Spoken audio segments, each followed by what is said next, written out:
Début des audiences préliminaires sur le cas israélien à la Cour internationale de justice. Elle doit se prononcer sur une plainte déposée par l'Afrique du Sud sur la guerre à Gaza. Le Conseil de sécurité de l'ONU exige l'arrêt immédiat des attaques des Houthis en mer Rouge. Une résolution a été votée mercredi. Le chaos persiste en Pologne après le limogeage fin décembre par le nouveau gouvernement des dirigeants des médias publics. Un rapport gênant pour l'AfD, le parti d'extrême droite en Allemagne. Des journalistes affirment qu'il a participé à une réunion parlant de remigration de citoyens allemands. La bataille juridique est lancée. À La Haye, aux Pays-Bas, la Cour internationale de justice a ouvert ses audiences préliminaires sur le cas d'Israël.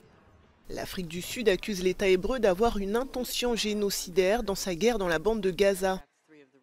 Dans un document de 84 pages adressé à la Cour, Pretoria demande au juge d'ordonner d'urgence à Israël de suspendre immédiatement ses opérations militaires. Cette initiative est soutenue par Téhéran. Israël qualifie les propos sud-africains de diffamation sanglante absurde. Avant le début de l'audience, des soutiens d'Israël se sont réunis avec notamment des photos des otages enlevés lors de l'attaque sanglante du Hamas le 7 octobre dernier. Des pro-palestiniens se sont également retrouvés pour appuyer la requête sud-africaine. En 3 mois de guerre, plus de 23 000 personnes ont été tuées dans l'enclave palestinienne, selon le ministère de la Santé du Hamas. Free Palestine, free.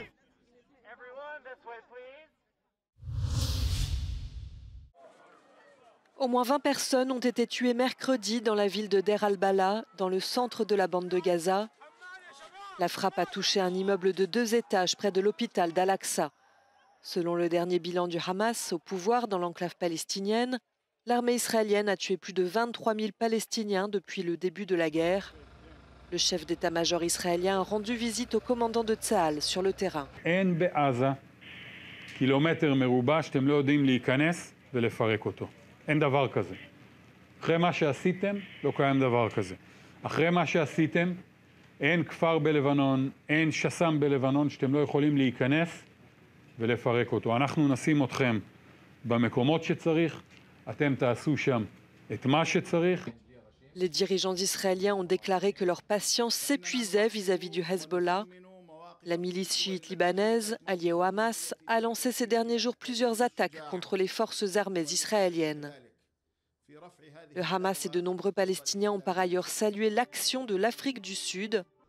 Pretoria a déposé une plainte pour acte génocidaire contre Israël auprès de la Cour internationale de justice de La Haye, la plus haute juridiction de l'ONU. Les audiences préliminaires doivent débuter ce jeudi. Le Conseil de sécurité de l'ONU exige l'arrêt immédiat des attaques houtistes contre des navires en mer Rouge. Le vote a eu lieu mercredi. La résolution a été adoptée avec 11 votes en sa faveur, 4 abstentions, dont celle de la Russie et de la Chine. Il n'y a pas eu de veto. Depuis le début de la guerre entre Israël et le Hamas en octobre, les rebelles houtistes du Yémen multiplient les attaques en mer Rouge et perturbent le trafic maritime international. Ils prétendent agir contre Israël et ses alliés en solidarité avec les Palestiniens. C'est un rapport qui fait beaucoup de bruit en Allemagne. Les journalistes d'investigation de correctif ont révélé la tenue d'une réunion en novembre à Potsdam, près de Berlin. Des membres du parti d'extrême droite, AfD, des néo-nazis et des chefs d'entreprise y ont discuté de remigration.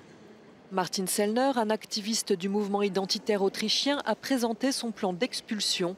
Selon Correctiv, il inclut des citoyens allemands naturalisés. Hier zeigt sich, dass selbst hochrangige AfD-Politiker Positionen, rechtsradikale Positionen vertreten haben in einem abgeschlossenen Raum, die sie nach außen hin nie wiedergeben würden.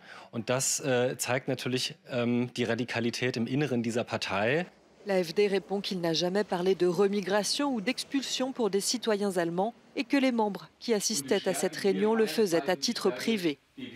Ces questions prennent beaucoup de place dans le débat public allemand, alors que le parti d'extrême droite atteint les 20% dans les sondages. Les gares restent bien calmes en Allemagne. La grève entamée mardi soir par les conducteurs de train se poursuit et se poursuivra jusqu'à vendredi selon leur principal syndicat. à moins d'une offre sur les augmentations de salaire et la réduction du temps de travail hebdomadaire. Wir müssen den Beruf attraktiv machen, dass die Leute zu uns kommen, dass sie auch bleiben. Viele gehen auch schnell wieder und deshalb ist das notwendig. Also wir müssen irgendwas tun. Der Bahnvorstand hat keine Ideen. Der macht nichts. Dans ce contexte, le projet d'accorder aux membres du conseil d'administration de la Deutsche Bahn des primes d'une valeur de 5 millions d'euros passe mal, d'autant que les retards n'ont jamais été aussi importants dans le pays. Plus d'un tiers des trains ont eu du retard en 2023, à cause, entre autres, d'un manque d'investissement dans les infrastructures. De grèves plus courtes avaient déjà affecté le trafic ferroviaire allemand ces derniers mois. L'Allemagne est actuellement 8e en Europe pour la fréquence des grèves, mais les experts anticipent plus de mouvements sociaux à venir pour cette année, même si le pays reste loin derrière la France ou la Belgique. La grève des conducteurs de la Deutsche Bahn, elle, est très suivie puisque 80% des trains sont annulés. Le dialogue est bloqué. L'entreprise affirme qu'il est impossible de répondre à la demande de réduction de temps de travail des employés. Il souhaite une semaine de 35 heures au lieu de 38, sans réduction salariale. Experts are concerned that supply chains may be hit by these strikes, with cargo train drivers also joining in. It's not just train drivers who are unhappy, but German farmers have been blocking roads with their tractors this week. It poses the question, will the government of Europe's biggest economy be feeling the pressure yet? Liv Stroud in Berlin for Euronews. En Espagne, le port du masque de nouveau obligatoire depuis mercredi dans les hôpitaux et les centres de santé, alors que le pays connaît une augmentation de cas de grippe, de Covid et d'autres maladies respiratoires. Cette obligation se heurte à l'opposition de certaines administrations régionales qui demandent que le port du masque soit recommandé et non obligatoire. Mais la nouvelle ministre espagnole de la Santé présente cette décision comme une mesure de bon sens, dit-elle, visant à protéger les personnes vulnérables et les agents de santé.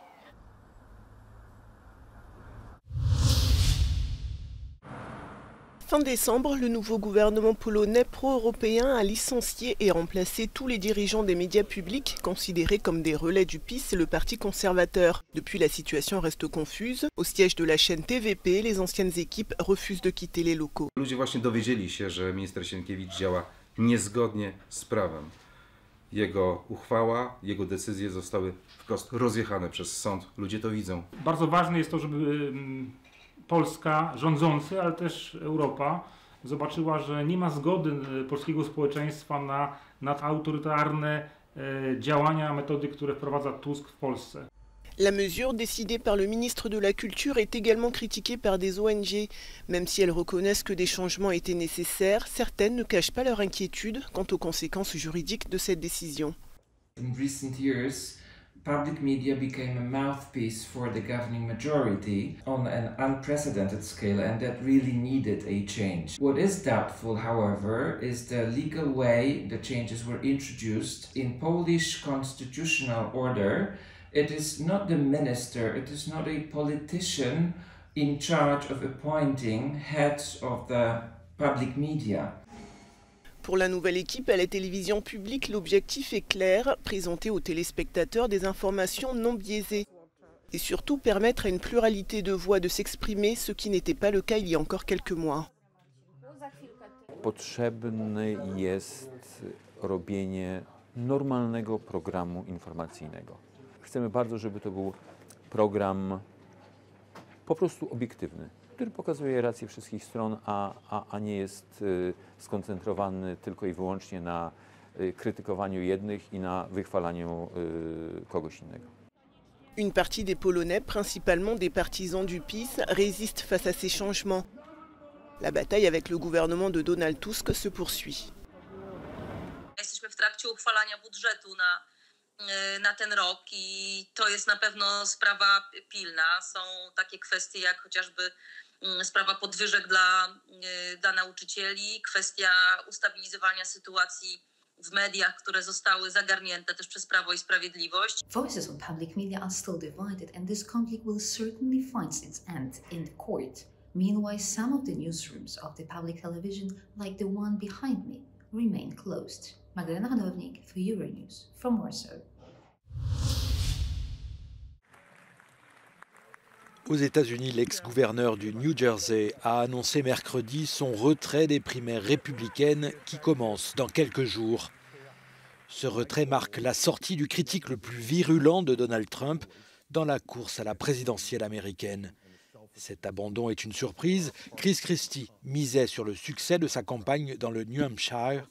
Mardi encore, il avait déclaré qu'il n'avait pas l'intention de quitter la campagne.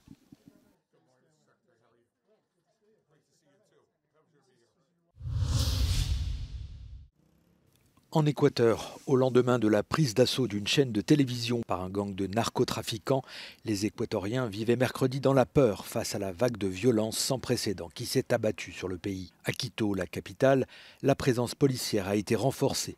Lundi, le président Daniel Noboa a déclaré l'état d'urgence. Désormais, les gangs sont considérés par l'armée comme un objectif militaire. 20 d'entre eux ont été désignés comme groupes terroristes. Au moins 30 attaques ont eu lieu dans le pays depuis l'évasion de sa prison du chef de gang Adolfo Macias, alias Fito. Dans le Pacifique Sud, des émeutes et des pillages ont fait au moins 15 morts ce mercredi dans les 2 plus grandes villes de Papouasie-Nouvelle-Guinée. Les troubles ont commencé dans la capitale, Port Moresby, après que des centaines de policiers, de soldats et de fonctionnaires ont débrayé pour des questions de salaire. Des émeutiers en ont alors profité pour semer le chaos. Depuis, le calme semble être revenu. Ce jeudi, 180 militaires supplémentaires sont arrivés dans la capitale.